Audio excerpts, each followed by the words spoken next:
এই সমস্যার আসলে তাৎক্ষণিক কোনো সমাধান নেই। এর জন্য সুনির্দিষ্ট কর্মপরিকল্পনা প্রয়োজন এবং সেই কর্মপরিকল্পনা ধরে সরকারকে এগিয়ে যেতে হবে। আসলে এমন একটি সময় দাঁড়িয়ে আমরা কথা বলছি যে সময়টা আমাদের কারোর জন্য স্বস্তিকর নয়, বলতে কোনো দ্বিধা নেই।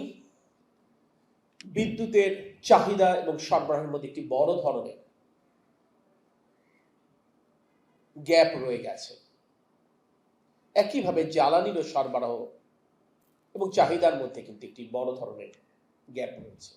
এই সত্যটা কিন্তু আমরা অস্বীকার করছি না এবং করবো না। এই সমস্যার দায় আমাদের না, এ কথা বলেও পার পাবার কোনো সুযোগ নেই, কারণ বাংলাদেশের জনগণ ভোট দিয়ে এই সরকারকে নির্বাচিত করছেন। তাই কথা শুরুতেই যারা আজ জ্বালানি সংকট কিংবা বিদ্যুৎ সংকটে প্রতি মুহূর্তে ভুগছেন, বর্তমান সরকারের পক্ষ থেকে, আমাদের মন্ত্রণালয়ের পক্ষ থেকে আন্তরিকভাবে তাদের কাছে দুঃখ প্রকাশ করছি।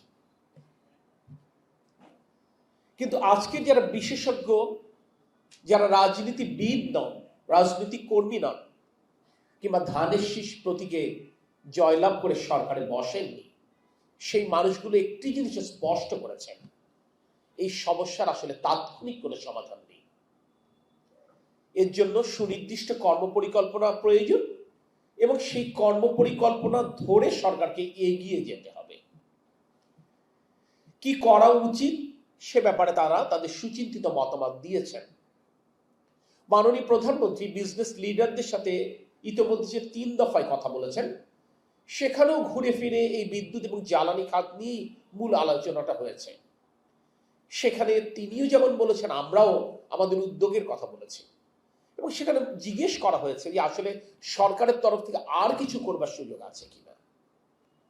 সবাই কিন্তু এক বাক্যে স্বীকার করে দিয়েছেন যে সরকারের এর থেকে বেশি কিছু করবার নেই, তবে সরকার যা করতে চায় সেইটি যেন একটা টাইম বাউন্ড ডেলিভারিটা ইনশিওর করা যায়, সেটাকে আমরা যদি সে ব্যাপারে মনোযোগী হতে পারি সেটা নিশ্চিত করতে বলা হয়েছে।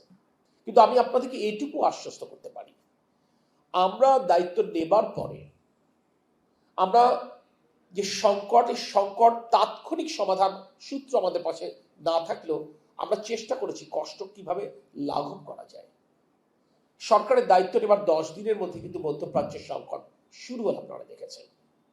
আমরা বারংবারই বলেছিলাম যে জ্বালানি সরবরাহ কোনো ঘাটতি হবে না, কিন্তু অতীতের তিক্ত অভিজ্ঞতার কারণে অনেকেই কিন্তু আমাদের উপর প্রাথমিক পর্যায়ে আস্থা রাখতে পারেননি। মনে করেছেন এই সরকার হয়তোবা অসত্য কথা বলছে, সরকার হয়তোবা ছেলে ভুলানো গল্প বলছে।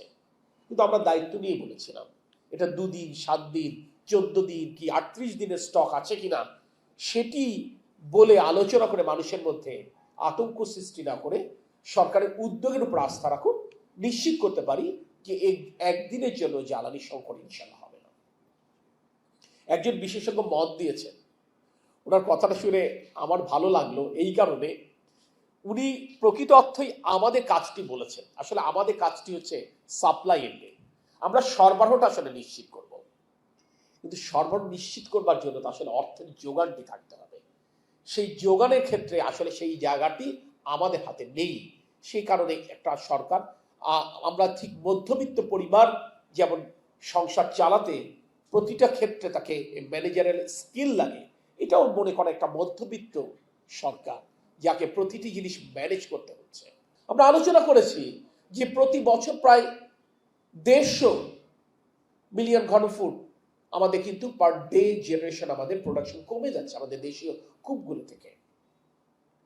আপনার কাছে যদি টাকা থাকে তাও আপনি রাতারাতি এলএনজি ইম্পোর্ট বাড়াতে পারবেন না, কারণ আপনার সে অবকাঠামো নেই। আমাদের এলএনজি ল্যান্ড বেস যেমন টার্মিনাল নেই, আমাদের এফএসআরিও 2টা। আমরা বলছি, কিন্তু সত্য কথাটি হচ্ছে অঙ্কের হিসেবে এটি 30 মাস থেকে 36 মাসের আগে একটা এফএসআরইউ ফাংশন করা কিন্তু really challenging. But it's a commitment, it's a political commitment. আমাদের সর্বোচ্চ চেষ্টা থাকবে লেস দেন 2 ইয়ার্সের মধ্যে এটা কিভাবে আমরা ফাংশনাল করতে পারি সে ব্যাপারে কাজ করতে। তবে আমি আপনাদেরকে আশ্বস্ত করতে চাই, এটি জনগণের সরকার, মানে এটি আপনাদের সরকার। এই কাজ করতে চেয়ে আমরা কোনো জায়গায় দেশের স্বার্থের সাথে কম্প্রোমাইজ করবো না ইনশাল্লাহ। প্রতিটি জিনিস স্বচ্ছতার সাথে সরকারের ক্রয় নীতিমালা অনুসরণ করে আমরা ইনশাল্লাহ সেটি প্রতিপালন করব। আমরা তৃতীয় এফএসআর নিয়ে কথা বলছি, চতুর্থ এফএসআর নিয়ে কথা হচ্ছে। হ্যাঁ, অবশ্যই সেখানে অবশ্যই গ্যাস পাইপলাইন একটা কোয়েশ্চেন রয়ে গেছে, আমরা সেটা নিয়ে কাজ। আমি আপনাদেরকে বলছি এলপিজি নিয়ে একটি কথা হয়েছে। আবার এটাও সত্য, যদিও একজন বেসরকারি উদ্যোক্তা অত্যন্ত স্বনামধন্য ব্যবসায়ী এখানে বলেছেন, এটা নিয়েও একটি জনগণের মধ্যে কিন্তু একটি কষ্ট, একটি অস্বস্তি ছিল যখন হু হু করে এলপিজি সিলিন্ডারের দাম বাড়ছিল। হ্যাঁ, বিআরসি দাম নির্ধারণ করেন, ওনারও হয়তো একটা নির্দিষ্ট দামে ওনাদের ডিস্ট্রিবিউটরদেরকে সরবরাহ করেন, কিন্তু দিন শেষে কনজিউমাররা কি সেই নির্ধারিত দামে পান না। জনগণের সরকার একটি দায়বদ্ধতা রয়েছে, সেই কারণে এই সরকারও চাচ্ছেন এলপিজি সেক্টরে তার একটি প্রেজেন্স এনশিওর করতে, যাতে করে মার্কেটটা স্ট্যাবিলাইজ করতে পারি।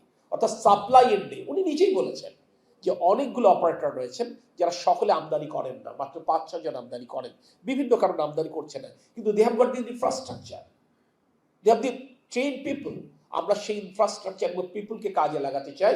সরকার আমদানি করে বাল্ক আমরা তাদেরকে সরবরাহ করবো, যাতে করে মার্কেটকে আমরা স্ট্যাবিলাইজ করতে পারি। LNG terminal land base ultimate solution আমরা বলছি, এফএসএলইউ হয়তো আলটিমেট সলিউশন না, বাট এফএসএলইউ লাগবে। আমরা সেই কারণে আপনারা জেনে খুশি হবেন, এলএনজি টার্মিনাল স্থাপন করবার জন্য আমরা ট্রানজাকশন অ্যাডভাইজার নিয়োগের জন্য টেন্ডার ফ্লোট করেছিলাম। Today is the last day, we are closing the tender. অর্থাৎ we are serious to the business. এবং আমরা মাতার বাড়িতে কোথায় এলএনজি টার্মিনাল করব সেই জমিটা আমরা মার্ক করেছি, এবং এই জমি নির্ধারিত সময়ের মধ্যে অধিগ্রহণ পূর্বক আমরা আমাদের কাজটা ইনশাল্লাহ শুরু করব। আমি একটি বেসরকারি উদ্যোক্তা গ্রুপের কথা, বিদেশি উদ্যোক্তা গ্রুপের কথা নাম উল্লেখ না করে বলতে পারি, যারা গতকাল মাননীয় মন্ত্রী মহোদয়ের সাথে দেখা করে গেছেন। তারও বৃহৎ পরিসরে এলএনজি টার্মিনাল স্থাপন করতে চান। আমরা তাদের কাছে আনুষ্ঠানিক প্রস্তাব চেয়েছি, যেটা আমরা এক্সপ্লোর করব। রিনিউয়েবল নিয়ে অনেক কথা হচ্ছে, আমি আপনাদেরকে এটুকু বলতে পারি, আপনারা আশাবাদী হবেন। আমাদের নির্বাচনী ম্যানিফেস্টোতে আমরা 20% আমাদের টোটাল বিদ্যুৎ উৎপাদন সক্ষমতা 20% রিনিউয়েবল থেকে আনতে চেয়েছি। আমাদের একটু আপনাদের কাছে মনে হতে পারে ওভার অ্যাম্বিশাস একটি টার্গেট। গণ অভ্যুত্থান পরবর্তী সরকারকে একটু তো ওভার অ্যাম্বিশাস হওয়াই লাগবে জনগণের আকাঙ্ক্ষা পূরণের জন্য। আমরা প্রত্যাশা করছি, আমরা উদ্যোগ গ্রহণ করেছি, যাতে করে আগামী 4.5 বছরে আমরা রিনিউয়েবল থেকে প্রায় 10,000 মেগাওয়াট বিদ্যুৎ আমরা উৎপাদন করতে পারি। সে ব্যাপারে আমরা প্রস্তুতি গ্রহণ করছি। এটা হয়তো বা 40-60% রুফটপ থেকে হবে, 40-60% হয়তো বা ল্যান্ড বেস থেকে হবে। আমরা যে নীতিমালা প্রণয়ন করেছি, মোটা দাগে সবাই এটাকে অ্যাপ্রিসিয়েট করেছেন।